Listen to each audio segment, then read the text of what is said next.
Hello and welcome back to our FCS Dynasty and NCAA Football 2006. Today we got the Savannah State Tigers, ranked 6th in the nation, 7-0 on the year, hosting the 1-6 Bethune-Cookman Wildcats.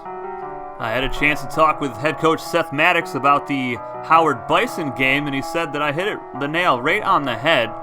Last week's start, especially defensively, had him highly upset. The defense struggled to stop them in the beginning, and they cannot afford to have that happen this week. Nothing against Howard, but Bethune-Cookman will have us on upset alert if we allow them to score and run on us at will as they did last week. Seth said that this week they take on Bethune-Cookman, and their offense is explosive. They have one of the most underrated quarterbacks in the nation in Barry Roberts. He has a 6 to 6 touchdown interception ratio, but a lot of those were drops by the receivers. He is the senior leader type you want at quarterback, and more on players here in a moment. Greetings from EA Sports. I'm Brad Nessler, and alongside me are Lee Corso and Kirk Herbstreit. No complaints about the weather tonight, as we see nothing but stars in this contest between the Bethune-Cookman Wildcats and the Tigers. As the college football season continues, these two teams are vying for position in the ACC standings. And here come the Tigers. The Wildcats look like they're going to get killed out there. What do you think? The same thing, Kirk? The home team is led by their running back. Now, I had a chance to talk to him about this game, and believe me, he is ready to run all over this defense. Coach, I expect him to have a big game on the ground. Nice pick, Kirk. I really believe that these guys are going to do it. This one's almost underway, so we're about to find out real quick just how smart of a pick that was, Coach. So no shocker, everybody's picking Savannah State to win this game, and they're going to start off with a toss play to MJ Gator Jr. He's going to be dropped for a loss, and the Tigers punt it. They go 3 and out on their first drive. Thomas up the middle, untouched for the score. Oh my goodness, what a start for Bethune-Cookman. A 3 and out and a 44-yard touchdown run. Now Seth Maddox, head coach for the Tigers, said as for their run game, they have 2 5-year senior backs in fullback Lawrence Babineau and John Thomas, who just scored that huge touchdown. Here's Zay Jones on the ensuing kick return, and he's going to take this one all the way for his second touchdown return on the season to tie things right back up. But he says they have potential to be dangerous, and Thomas is already proving to be dangerous. Deep pass deflected away on 3rd down. Tigers will get the ball back. Now Seth said they have to disrupt the blocking in the run game and have to pressure Roberts to will ourselves to win. And Jeremy Carroll is getting sacked here. The offense is just stumbling right now, not getting anything going. And from these notes right here from Seth Maddox, he wasn't worried about the offense too much. And look at that, a dropped pass right to the receiver, and the Tigers are going to punt the football away again. Now Seth said on defense they have a no-fly zone with corners Shane Freeman and Isaac Owens, who have forced 7 turnovers on the season. But look at this, John Thomas again scoring on the Tigers' defense. 41-yard touchdown run, and Bethune-Cookman with a 14-7 lead over the Savannah State Tigers here in Savannah, Georgia. This is unbelievable right now, and Jeremy Carroll is getting pressured immediately again. Escapes out of the pocket, finds Zay Jones open, jukes, and gets to the 32-yard line. Now they wanted to just keep the offense doing the same thing they've been doing, feed MJ and let Jeremy slang it. But, I mean, it's not really working out too well for him right now. Here's Jarmel Lewis with a reception, his first of the game. And here's Evan Barber up to the 2-yard line, 1st and goal. They're finally getting something going here. Jeremy Carroll's going to throw it from the 2-yard line and connects with Jarmel Lewis for the score, his 3rd touchdown reception on the season. And I had a chance to talk to Jarmel, and he said being ranked number 6 is huge. And we may have a target on our back, but we have to keep playing and not buy into the hype. Well, right now they do have a target on their back, and Bethune-Cookman has given them all they've got right now. It's tied 14-all here in the 2nd quarter.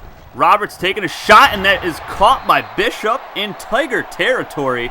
I don't know what's going on with this defense, but I'm pretty sure Seth Maddox is going to have some more quotes for me at the end of this one. Look at Thomas just running through this defense. Just going right through it like Swiss cheese. And here's Bishop again with another reception to the 15-yard line. But Barry Roberts has injured his chest on the play. This is going to be a huge injury for them if he cannot return. Now Seth Maddox said he's looking for somebody to step it up on defense as the defense continues to struggle. Chris Numa gets beat. 3rd down and 2. Thomas is stopped from getting into the end zone. 4th and goal, they're going to go for it, and Thomas is going to punch it in again. 3 rushing touchdowns for the halfback so far here in the first half. Unbelievable. Now, Seth said they have not played up to their potential these past couple weeks on defense, and that is so true today as well. Here is Schmidt with a nice catch. Maddox even went as far as to threaten taking out the 4-year starters and putting in the backups because they just seem like they're playing very complacent. So head coach is pretty fired up right now. Not too happy, but here's a nice connection from Jeremy Carroll to Zay Jones in the end zone for the score. That is the 4th time Zay Jones has had a touchdown reception this season. Here's Stephen Baker, the outside linebacker, picking off Bethune-Cookman. They had their backup quarterback in there. Barry Roberts will not be returning to this matchup. That is a huge loss for the Wildcats. Jeremy Carroll option, left side, pitches to MJ Gator Jr. He's got it, spins a man out, jukes, and he finds the end zone untouched. 28-yard touchdown run. Now MJ, the front runner for the Heisman, that's his 23rd rushing touchdown of the season. He also has 5 touchdown receptions to go along with that. That actually leads the team, which is crazy. Smith, the backup quarterback in, he's getting sacked. Kyle Rose, his first sack of the game and his 6th on the season. Smith going to try to throw it again. Deep shot, left side. Lee Jr. out there, and he allows Murphy to come down with it. Oh my goodness. Smith sacked again, or was that a quarterback draw? It looks like it was. So that's another tackle for a loss on the season for Kyle Rose. That'll be his 13th. And here is a sack. Who was it? One of the linebackers coming through. Tigers are going to take over again. Less than a minute to go here in the first half. MJ Gator Jr., another option, gets it up past the 40-yard line. 1st down. And the Wildcats actually lost one of their cornerbacks for the game right there as well. But that'll be the end of the first half. Tigers struggling right now. They're winning the game, but Bethune-Cookman is really having their way with them, especially on the ground game. Jarmel Lewis, another nice reception for him. It's his 3rd of the game. Evan Barber with a carry, and he'll pick up 7 more yards for the ground attack. Tigers 0 for 3 on 3rd downs right now. MJ Gator Jr. does get the 1st down here. That was very close, though.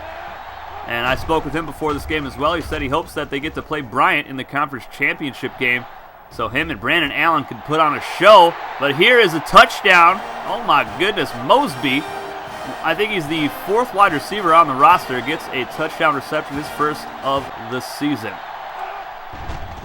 But MJ Gator Jr. wants to put on a show for the world in the ACC championship game. I really hope that matchup happens.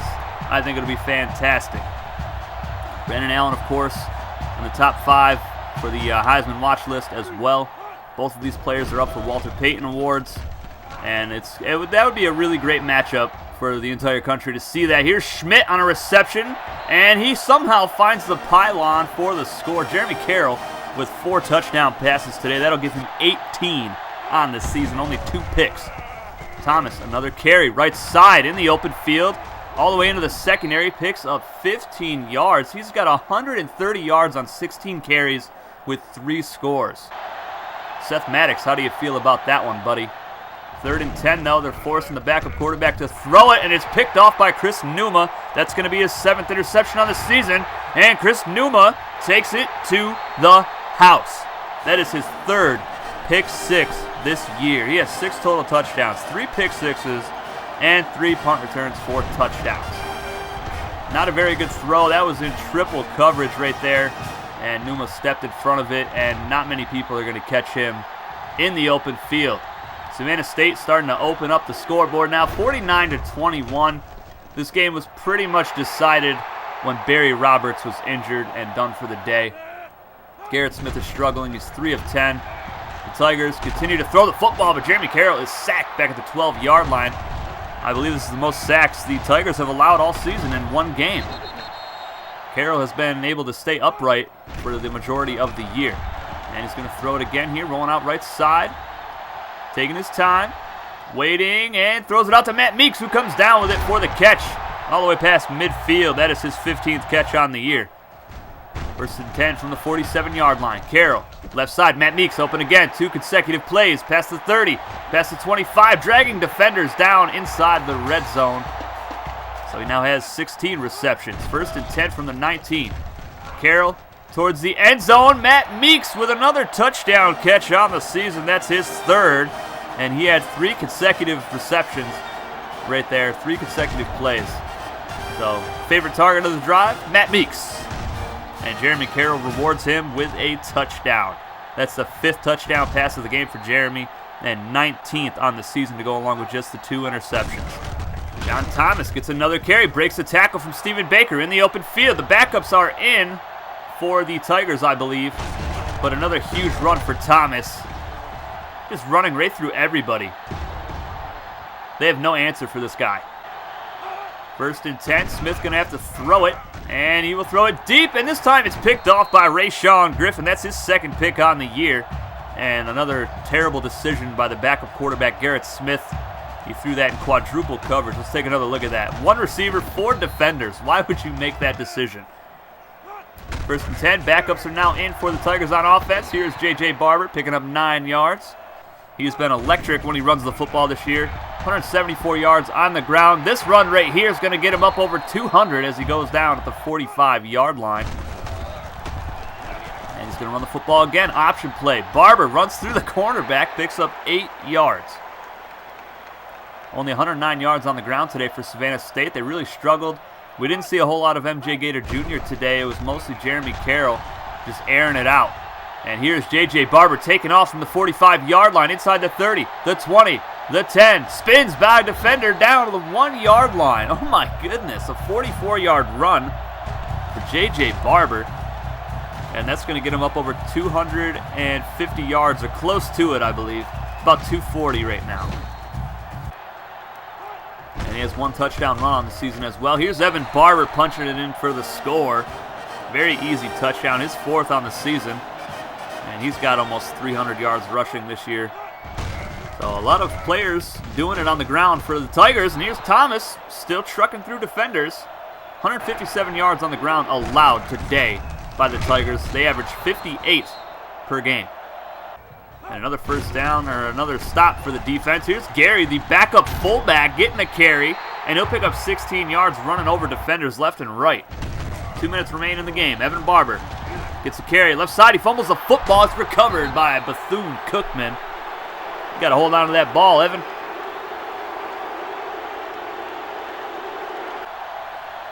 Jeremy Carroll, player of the game for the Tigers. 264 yards, 5 touchdowns. Thomas, player of the game for the Wildcats. Just ridiculous stats. As Garrett Smith gets a first down. Oh my goodness gracious. I don't know what happened to this rush defense today. 148 yards right up the middle of the field.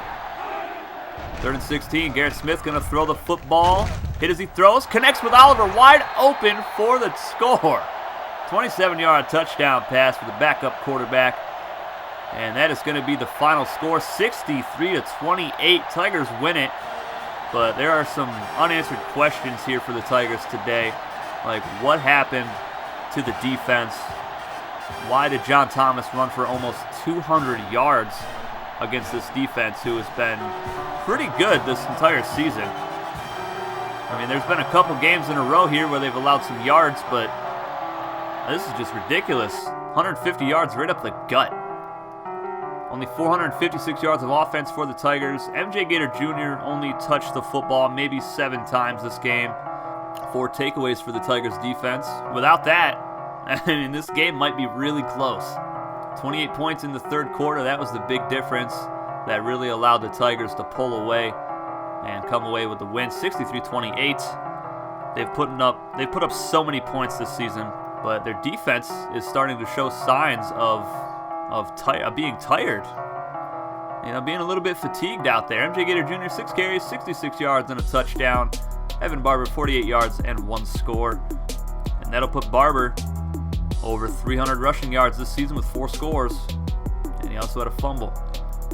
All 5 touchdown passes were to different receivers today. Matt Meeks, Jarmel Lewis, Schmidt, Zay Jones, and Tim Mosby, his first career receiving touchdown. So Jeremy Carroll really likes to spread the tater around the field. He likes to slang it. Rayshawn Griffin, 5 tackles, 1 for a loss, 1 pick.